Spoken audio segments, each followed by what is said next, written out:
Hey guys, today it is Sunday, July 12th, 2020, and with the new format, since it has now been 2 weeks since my last weekly Roundup video, I'm back with the second Rockzilla's bi-weekly Roundup podcast, which is basically what these videos are the vast majority of the time, of course.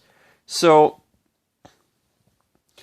truth is, you guys, I'm not really sure of what I should specifically get into for this video, but I'm basically going to just try to wing it and think of the different leagues and think of some stuff to talk about, and I think that should be enough to make this a worthwhile episode of Rockzilla's bi-weekly Roundup.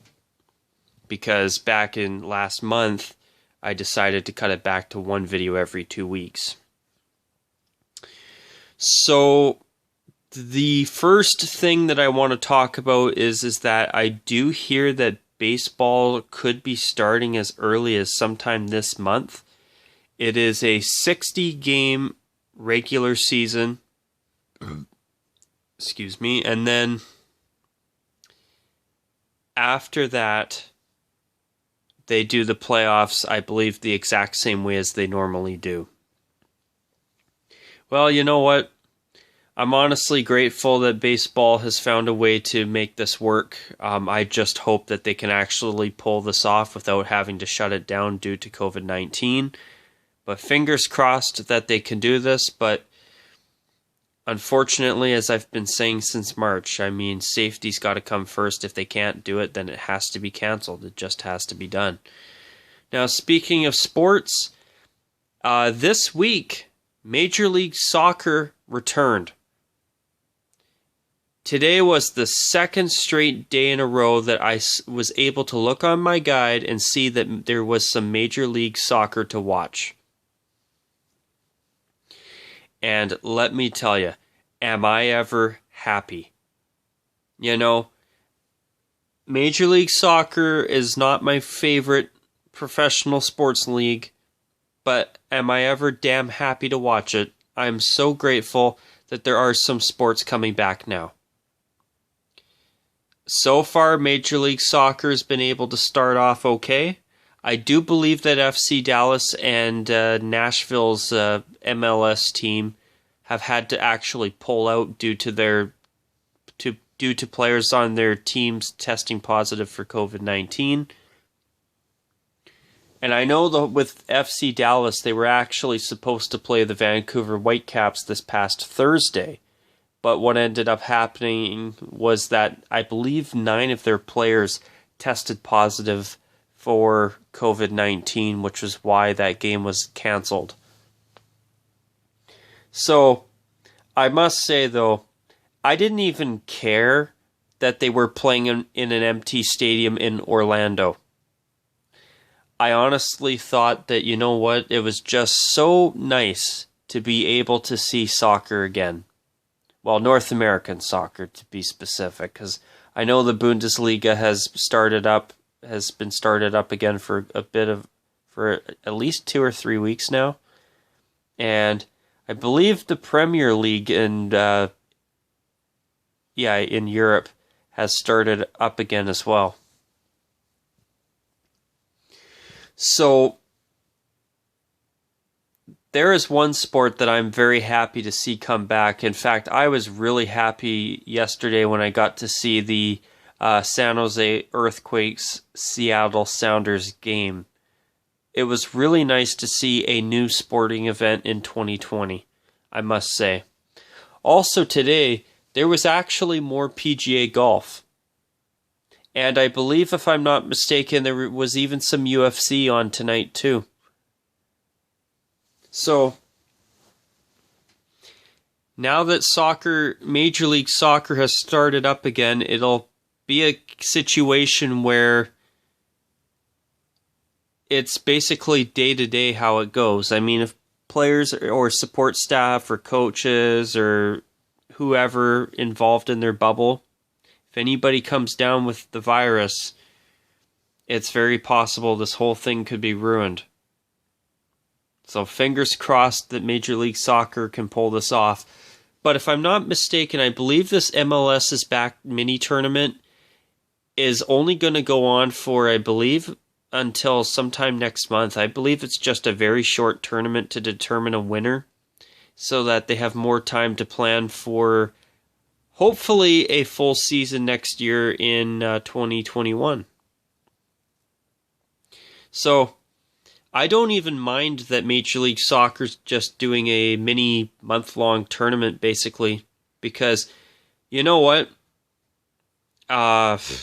With the way things are going, I think it's the best move, because by the time this has been going on for a full month, by the time it's over, they may actually start having people come down with the virus. So if they can pull this off and have a champion before things get out of hand, that would be pretty damn good.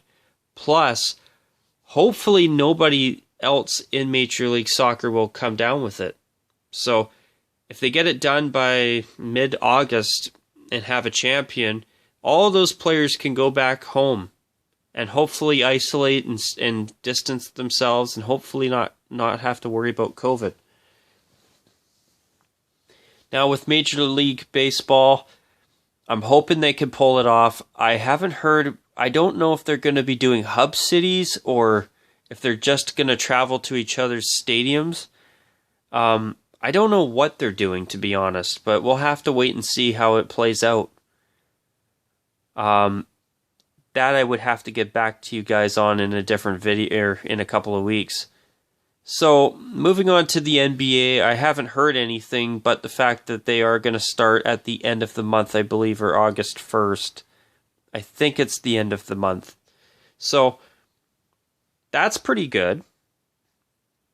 I mean, I'm not a basketball fan myself, but I will, under the unfortunate circumstances of COVID-19, even though I'm pissed off that they have jersey ads,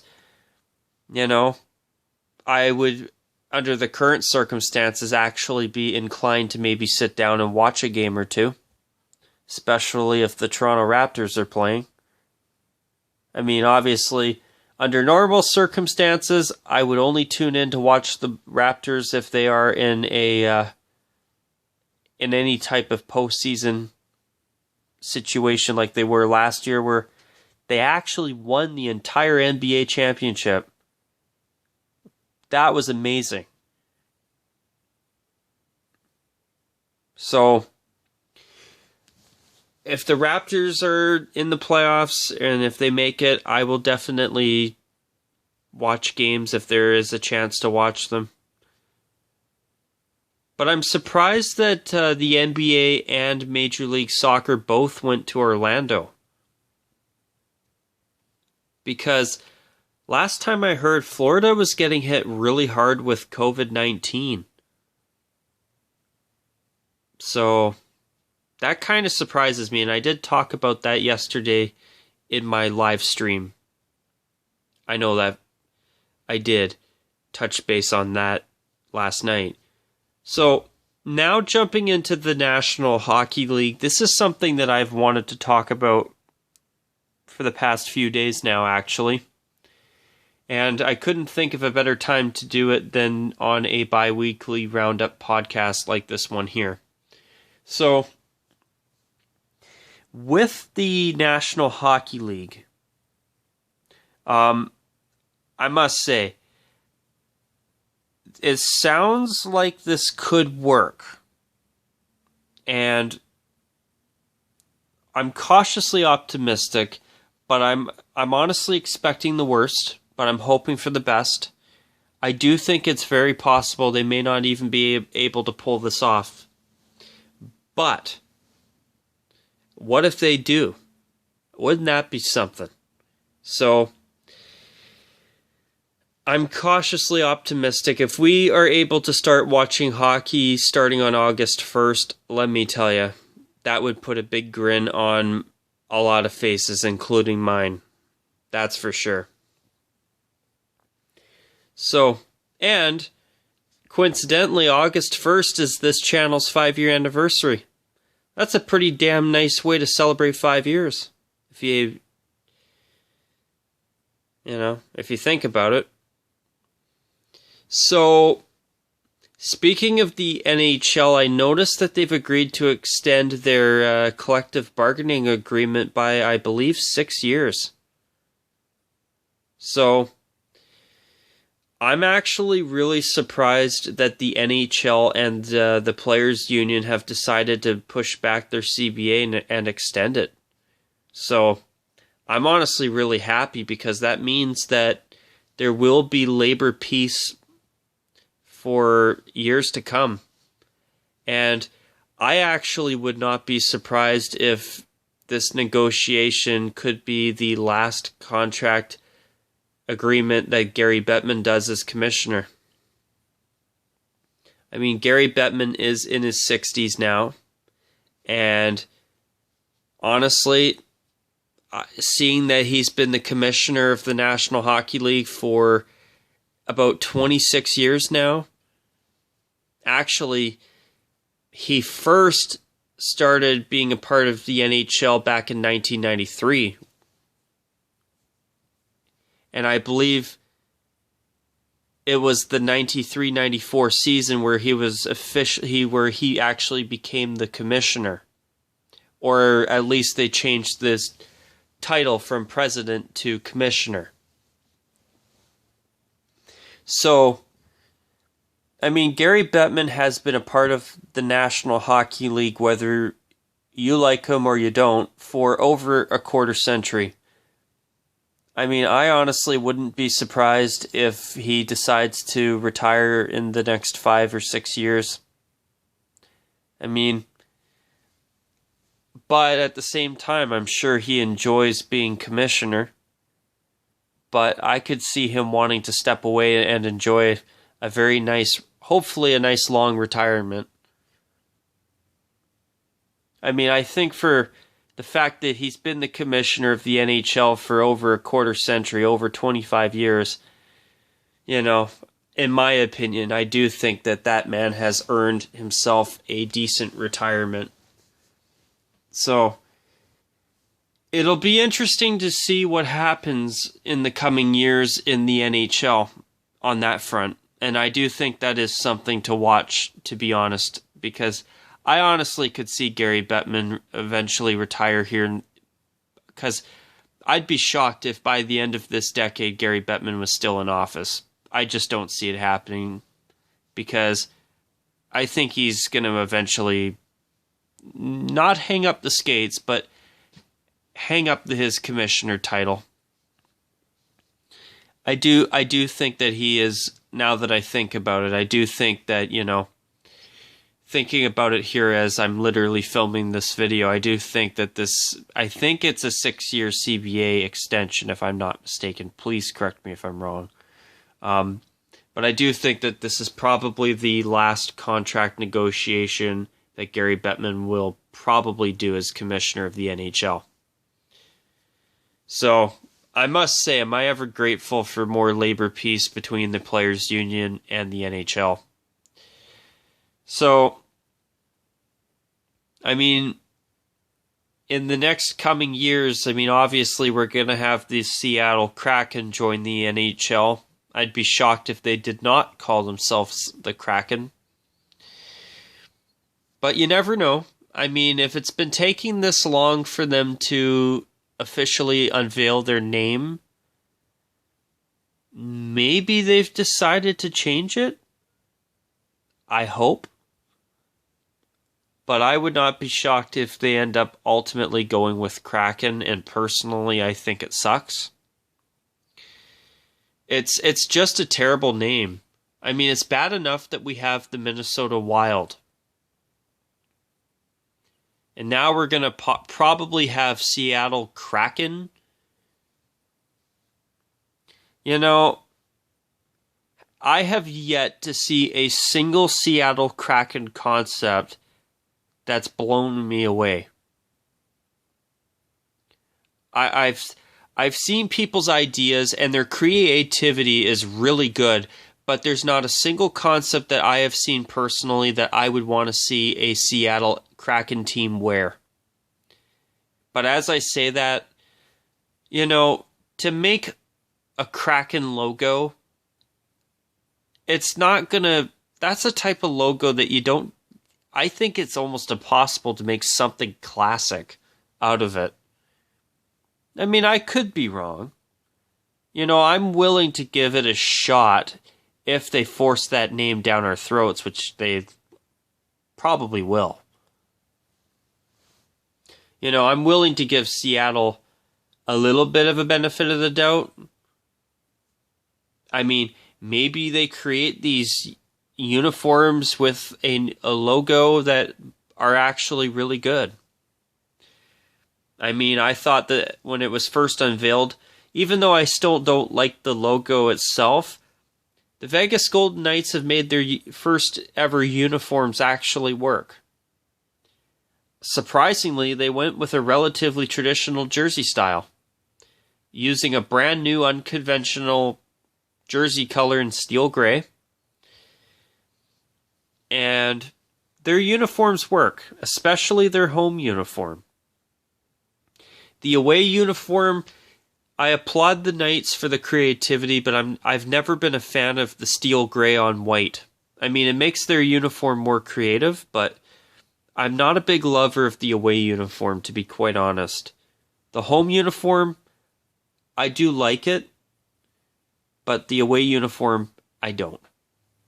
Is it a good design? Yeah, it's definitely not the worst uniform in the NHL, that's for sure. But with the Seattle Kraken, I don't see them creating, if they do go with Kraken, I cannot see them coming up with something anywhere even close to what the Golden Knights came up with. I don't see them creating any type of uniform that's going to be any good. Sorry to be a pessimist, especially if you are from Seattle and you're excited about an NHL team, but I just don't see it working out. If they go with Kraken, I think the uniform and logos are going to be really cheesy and probably not very good. But hey, I'm willing to give them a chance to prove me wrong, but you know what would be really nice? If they did not go with that damned name at all. Hopefully this name announcement delay has been because quietly they have decided to reconsider. Wouldn't that be nice if they did? Hell, I'd even take Seattle Cougars at this point. Just don't be Kraken, and honestly, I hope they don't go with Steelheads or Sockeye. I mean, I've said it for a long time. I'd prefer if they either get the rights to the Seattle Thunderbirds, which they likely won't, or go with Seattle Totems. I also think it would be really nice, even the name Seattle Cougars I could live with. I've heard that name kicked around. I'm probably the only person out there really even kicking that name around this late in the name delay game, but, Cougars is a name I could live with. Seattle Emeralds or Seattle Evergreens, I'm not a fan of either of those names, to be honest. I mean, how do you make a logo for the Emeralds that's any good? Or Evergreens? What are you going to have? Like a tree with a pair of hockey sticks and an S for Seattle? I don't know. I mean, I just don't think those names are very good. I just hope that Seattle is reconsidering this whole Kraken idea that's been rumored to be what they're going with. So, also, I'm hearing that the CFL is talking about using Winnipeg as a hub city for some type of shortened CFL season in 2020. It would be so damn incredible if the Canadian Football League could pull this off. Also, I hear that the CFL has requested government assistance to keep their league alive. I mean, For you American viewers out there, the CFL does not make money like the NFL. They basically make enough money to break even every year to keep their teams afloat, and that's about it as far as I know. I mean, at the most, they're a little bit profitable, but not by much.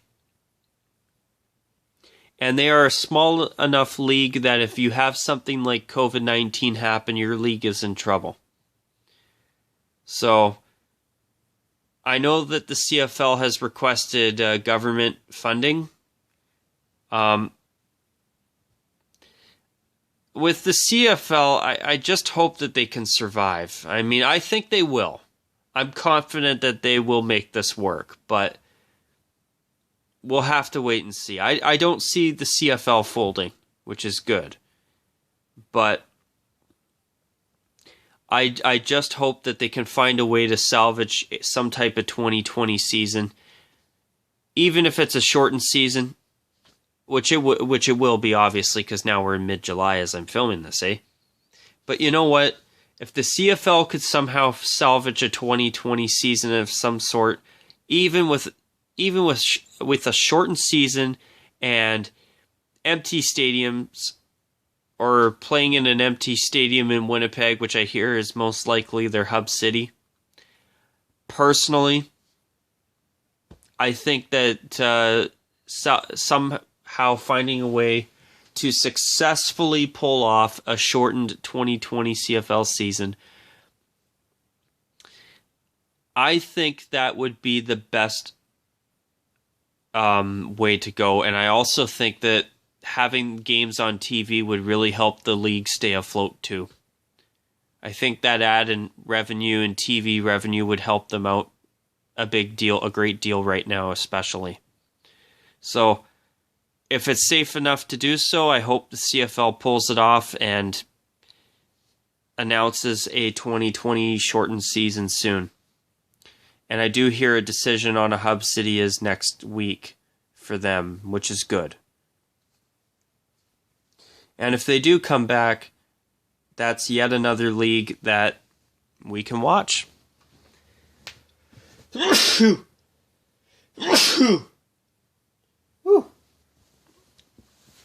Excuse me. That's, I guess what happens when I spend 2 weeks between Roundup videos. I build up a lot of news, and then I also build up a lot of stuff in my sinuses. Great. So, what else was I going to say? So far, I actually have not yet heard anything about the NFL. But unlike the other leagues, the NFL was actually able to have a Super Bowl champion before COVID-19 became a global pandemic. So the NFL, in my opinion, I think they've actually got a chance to make the NFL return in 2020 with a system in place where they could maybe pull it off. I think it's going to be really hard for the NFL to do it, but they have had more time to plan things out than anybody else. All these other leagues have had to abruptly shut their seasons down. The NFL has not. They've had their entire off season to see COVID-19 play out, and with how bad COVID-19 has been in the United States as of late, I honestly don't know what the NFL is going to do. But I don't know. I think that I'm at least hoping that maybe the NFL's got something in the works that can make this work. At least I hope.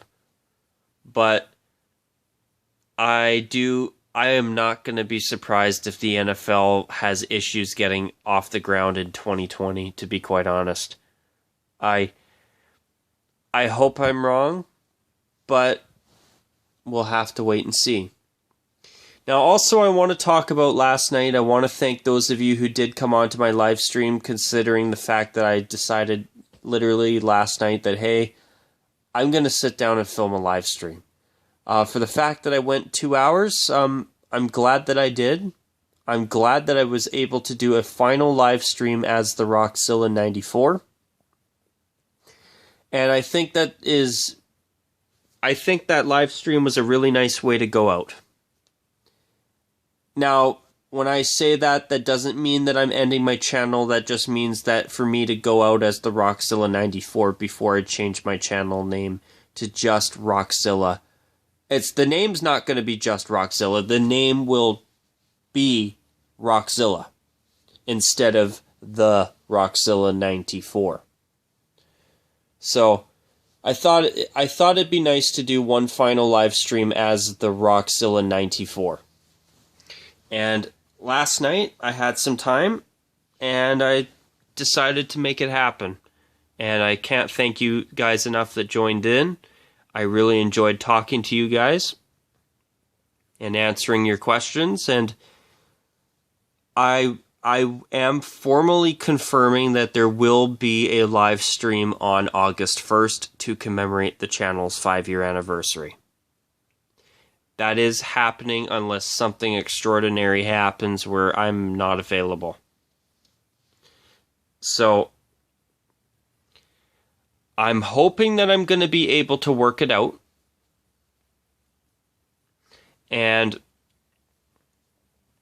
I will get back to all of you, on at least on Discord, as within the next week or two, to officially, or within the week, to confirm a time for when I will be going online to stream to celebrate my channel's 5-year anniversary. So that's something that I am looking forward to. So on that note, you guys, I've been talking for 27 minutes. And so far I'm noticing that doing a bi-weekly roundup program format has actually been good so far. I've had more news to talk about, so I will do this again in 2 weeks on July 26th.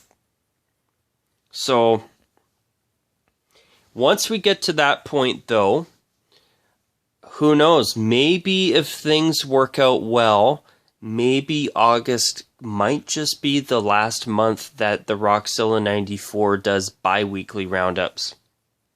Oh, actually, when it becomes August, then that could be the last month before you start seeing Rockzilla doing weekly roundups. Now, notice that in my weekly roundup program titles that I have been calling them Rockzilla's Weekly Roundup. Notice that I haven't been calling them the Rockzilla 94's Weekly Roundup. That's also been to start getting my regular viewers and subscribers or subscribers ready for that small name change that's coming up. So that was part of my plan to start phasing out the Rockzilla 94. Then I did it on Discord back in May. Or back in June, or last month, I mean. Then on Canada Day, I rebranded the Facebook page as Rockzilla. And now, August 1st, I conclude the process by changing the name of my YouTube channel finally. And I can't say it enough, as I went on about last night.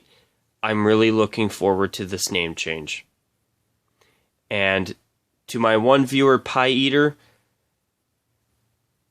first off, I'm glad that I'm not the only one who likes pie. Had to get that in there. But what I was going to say is, yeah, I agree. I do think it's good that I've settled on Rockzilla. It's going to actually upgrade an existing name that people already know. And that's the decision I came to before. And I also want to thank you, Nick, for helping me come to that decision, by the way. You deserve a great deal of credit for my decision to just change the channel name to Rockzilla. So a huge thanks and shout out to you as well. So you guys, I'm going to wrap this video up. I wasn't expecting to go for half an hour, but here we are. I feel that it was worth it. So if you did stick around, I did say podcast at the beginning of the video, so I hope that you guys knew that this video was going to have nothing but a black screen and me talking. I apologize for not going into more detail, but I hope the word podcast was enough. I'm sorry if it wasn't. But anyways, you guys, until my next bi-weekly Roundup video, and until my next video in general, take care, and of course, as always, you guys, bye for now.